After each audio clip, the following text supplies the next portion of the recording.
കുൽഗാമിൽ ഏറ്റുമുട്ടൽ ഉണ്ട് എന്നാണ് ഇപ്പോൾ മനസ്സിലാക്കുന്നത്. ഇപ്പോൾ VS രഞ്ജിത്ത് കൂടി നമുക്കൊപ്പം ചേരുന്നുണ്ട്. ഒരിക്കൽ കൂടി VS രഞ്ജിത്ത്, ഈ cabinet committee on political affairs എന്ന് പറയുന്ന ഒരുപക്ഷെ സൂപ്പർ ക്യാബിനറ്റ് എന്ന് വിളിക്കാവുന്ന ഈ മന്ത്രിസഭയുടെ പ്രത്യേക സമിതി കൂടുന്നത് ഇത്തരം ദേശീയ പ്രാധാന്യമുള്ള വിഷയങ്ങൾ, വളരെ അതീവ ഗൗരവമേറിയ വിഷയങ്ങൾ ചർച്ച ചെയ്യാൻ വേണ്ടി മാത്രമാണ്. നമ്മൾ അവസാനം 2019 പുൽവാമ അറ്റാക്കിന് ശേഷം CCPയെ കൂടിയിരുന്നു.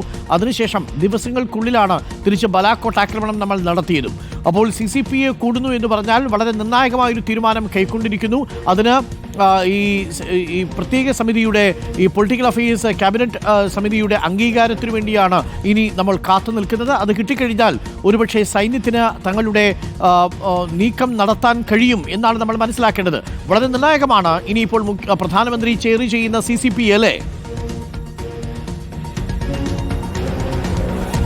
തീർച്ചയായിട്ടും ഇന്ന് നടക്കാൻ പോകുന്ന യോഗവും ഇന്നലെ വൈകിട്ട് നടന്ന യോഗവും അതിനിർണായകമായ 2 യോഗങ്ങളായിരുന്നു. അതിൽ ഇന്ന് നടക്കാൻ പോകുന്ന ഈ മന്ത്രിസഭയുടെ ഉപസമിതി എന്ന് പറയുന്നത് ഇന്നലെ കൈകൊണ്ട തീരുമാനത്തിൻ്റെ ഒരു അംഗീകാരം നൽകുക എന്നുള്ളതാണ്. ആ അംഗീകാരത്തിന് ശേഷമായിരിക്കും അതൊരു നടപടിക്രമത്തിലേക്ക് പോവുക. അതിൻ്റെ ആലോചനയാണ് ഇന്നലെ വൈകിട്ട് നടന്നത്. സംയുക്ത സൈനിക മേധാവിയും 3 സേനകളുടെ തലവന്മാരും പ്രതിരോധ മന്ത്രിയും സുരക്ഷാകാര്യ ഉപദേഷ്ടാവ് അജിത് ഡോവലും പ്രധാനമന്ത്രിയും പ്രതിരോധ മന്ത്രിയും ഒക്കെ ചേർന്നെടുത്തൊരു തീരുമാനമുണ്ട്. ആ തീരുമാനത്തിൽ നിർണായകമായൊരു തീരുമാനമായിരുന്നു സൈന്യത്തിന് പൂർണ്ണ സ്വാതന്ത്ര്യം നൽകിക്കൊണ്ടുള്ള തീരുമാനം. മാത്രമല്ല അതിൽ ഒരു ഏകദേശ ധാരണ എന്തായിരിക്കണം സൈന്യത്തിൻ്റെ ഭാഗത്തുനിന്നൊരു നീക്കം ഉണ്ടാവേണ്ടത്, സൈനിക നീക്കത്തെക്കുറിച്ചുള്ളൊരു പ്രാഥമിക ധാരണയും ആ യോഗത്തിൽ ഉണ്ടായിട്ടുണ്ടാവും. അത്തരമൊരു ധാരണയെക്കുറിച്ചുള്ള പൂർണ്ണ അംഗീകാരം, അത് സർക്കാരിൻ്റെ ഭാഗത്തുള്ള അംഗീകാരം എന്ന രീതിയിൽ തന്നെയാണ് ഈ മന്ത്രിസഭയുടെ ഉപസമിതി ഇന്ന് ചേരുന്നത്. 3 ഉപസമിതികളും ചേരുന്നുണ്ട്. അതിൽ സുരക്ഷാകാര്യ ഉപസമിതി അതീവ പ്രാധാന്യമുള്ള ഉപസമിതിയാണ്. ആ ഉപസമിതിയുടെ തീരുമാനം അത് ക്യാബിനറ്റിനെ അറിയിക്കുകയും ചെയ്യും. ആ ഫുൾ ക്യാബിനറ്റും അംഗീകരിച്ച ശേഷമായിരിക്കും അതൊരു നടപടിക്രമത്തിലേക്ക് പോവുക എന്നുള്ളതാണ് നമുക്ക് സർക്കാർ വൃത്തങ്ങളിൽ നിന്ന് അറിയാൻ സാധിക്കുന്നത്. ഓക്കെ, PR സുനിലേക്ക് ഒരിക്കൽ കൂടി പോയാൽ, PR സുനിൽ, ഇന്നിപ്പോൾ ചേരാൻ പോകുന്ന cabinet committee on political affairs രാഷ്ട്രീയകാര്യ cabinet സമിതിയിൽ പ്രധാനമായും പ്രധാനമന്ത്രി, പ്രതിരോധ വകുപ്പ് മന്ത്രി, ആഭ്യന്തര വകുപ്പ് മന്ത്രി Amit Shah, road transport minister Nitin Gadkari, finance minister Nirmala Sitharaman, commerce minister Piyush Goyal എന്നിവരാണ് ഉൾപ്പെട്ടിരിക്കുന്നത്. ക്യാബിനറ്റിലെ ഒരു സൂപ്പർ ക്യാബിനറ്റ് എന്ന് പറയാവുന്ന ഏറ്റവും ഉയർന്ന ബോഡിയാണ് അല്പസമയത്തിനുള്ളിൽ യോഗം ചേരാൻ പോകുന്നത്. അത് കഴിഞ്ഞാൽ ഉടൻ തന്നെ രണ്ടാമത്തെ CCS മീറ്റിംഗ് നടക്കും. ക്യാബിനറ്റ് കമ്മിറ്റി ഓൺ സെക്യൂരിറ്റിയും നടക്കും. സുരക്ഷാ ചുമതലയുള്ള പ്രത്യേക മന്ത്രിസഭാ ഉപസമിതിയാണ്. ഈ 2 സമിതികളുമാണ് ദേശീയ തലത്തിൽ ഏറ്റവും പ്രാധാന്യമുള്ള വിഷയങ്ങളിൽ തീരുമാനമെടുക്കുക. ആ നിർണായകമായ 2 മീറ്റിംഗുകളാണ് അല്പസമയത്തിനുള്ളിൽ നടക്കാൻ പോകുന്നത്.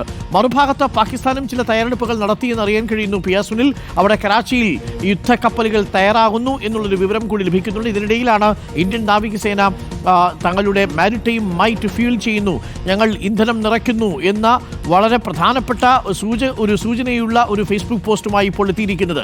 ആ അർത്ഥത്തിൽ തുടർച്ചയായി കഴിഞ്ഞ ദിവസങ്ങളിൽ കണ്ടതുപോലെ നമ്മൾ തയ്യാറെടുപ്പുകൾ നടത്തുക മാത്രമല്ല, നമ്മൾ ആ തീരുമാനത്തിലേക്ക് എത്തുന്നു എന്ന് വേണം മനസ്സിലാക്കാൻ. ഭീകരരെ പിടികൂടുന്നതിനുള്ള സമയമാണ് ഇപ്പോൾ എടുത്തിരിക്കുന്നത്. അല്പസമയത്തിനുള്ളിൽ തന്നെ നിർണായകമായ തീരുമാനമുണ്ടായേക്കാം അല്ലേ PR സുനിൽ? അരുൺ, എന്തായാലും ഇക്കാര്യത്തിൽ വലിയ തിരിച്ചടി തന്നെ പാകിസ്ഥാൻ പ്രതീക്ഷിക്കുന്നുണ്ട്. ഈ ഒരു സാഹചര്യത്തിൽ അതിർത്തിയിൽ വലിയ സുരക്ഷാ സംവിധാനങ്ങൾ പാകിസ്ഥാനും ഒരുക്കുകയാണ്. പ്രത്യേകിച്ച് എയർ ഡിഫൻസ് സിസ്റ്റം അടക്കം പാകിസ്ഥാൻ തന്ത്രപ്രധാന മേഖലകളിൽ സ്ഥാപിച്ചു എന്നാണ് മനസ്സിലാക്കാൻ കഴിയുന്നത്. കൂടാതെ വലിയ സുരക്ഷാ സംവിധാനങ്ങൾ, വലിയ മിലിറ്ററി ഡിപ്ലോയ്മെന്റ് അതിർത്തിയിൽ പല മേഖലകളിലും, പ്രത്യേകിച്ച് അന്താരാഷ്ട്ര അതിർത്തിയിലും നിയന്ത്രണ രേഖയിലുമൊക്കെ തന്നെ പാകിസ്ഥാൻ വർദ്ധിപ്പിക്കുകയാണ്. ഏതായാലും ഒരു സൈനിക നടപടി തന്നെയാണ് പാകിസ്ഥാൻ പ്രതീക്ഷിക്കുന്നത്.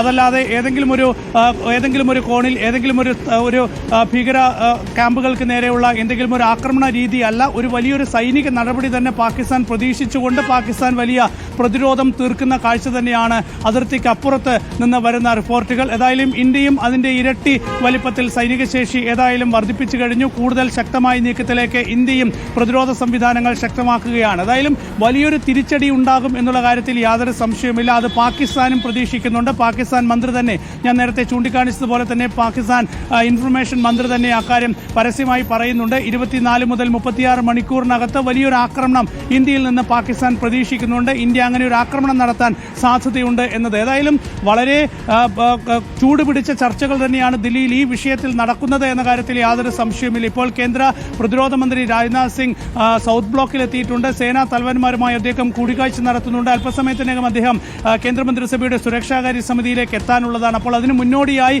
സേനാ സേനാ തലവന്മാരുമായി അദ്ദേഹം സംസാരിക്കുന്നു. ഇന്നലെ പ്രധാനമന്ത്രി വിളിച്ച സുരക്ഷാ സമിതി യോഗത്തിൽ 3 സേനകളുടെ തലവന്മാരും സംയുക്ത സേനാ മേധാവിയുമൊക്കെ തന്നെ പങ്കെടുത്തതാണ്. ദേശീയ സുരക്ഷാ ഉപദേഷ്ടാവ് അജിത് ഡോവലും പങ്കെടുത്തിരുന്നു. ഏതായാലും ഇപ്പോൾ രാജ്നാഥ് സിംഗ് സേനാ മേധാവികളുമായി ഇപ്പോൾ ചർച്ച നടത്തിയ ശേഷമാണ് ഇനി കേന്ദ്രമന്ത്രിസഭയുടെ സുരക്ഷാകാര്യ സമിതിയിലേക്ക് വരാൻ പോകുന്നത്. പിന്നീടാണ് രാഷ്ട്രീയകാര്യ സമിതി കൂടി യോഗം ചേരാൻ പോകുന്നത്. അപ്പോൾ രാഷ്ട്രീയകാര്യ സമിതി കൂടി ചേരുമ്പോൾ തീർച്ചയായും വളരെ പ്രധാനപ്പെട്ട തീരുമാനങ്ങളിലേക്ക് രാജ്യം കടക്കുകയാണ്. അപ്പോൾ ആ ഒരു വലിയ നീക്കത്തിന് മുന്നോടിയായി കേന്ദ്രമന്ത്രിസഭ ചേർന്ന് ഒരു അംഗീകാരം നൽകുന്ന ഒരു തീരുമാനത്തിലേക്ക് പോവുകയാണ്. അപ്പോൾ ഒരു സർക്കാരിൻ്റെതായ ഒരു കേന്ദ്രമന്ത്രിസഭയുടേതായ ഒരു തീരുമാനത്തിന്റെ ഭാഗമായി തന്നെ വലിയൊരു നീക്കം ഏതായാലും ഇപ്പോൾ രാജ്യം നടത്താൻ ഒരുങ്ങുകയാണ്. അതിനുള്ള അനുമതി സൈന്യത്തിന് ഇതിനകം തന്നെ നൽകി കഴിഞ്ഞു. അപ്പോൾ അത് കേന്ദ്രമന്ത്രിസഭയെ കൂടി ബോധ്യപ്പെടുത്താനുള്ള ചർച്ചകളാണ് ഇന്ന് തുടരുന്നത്.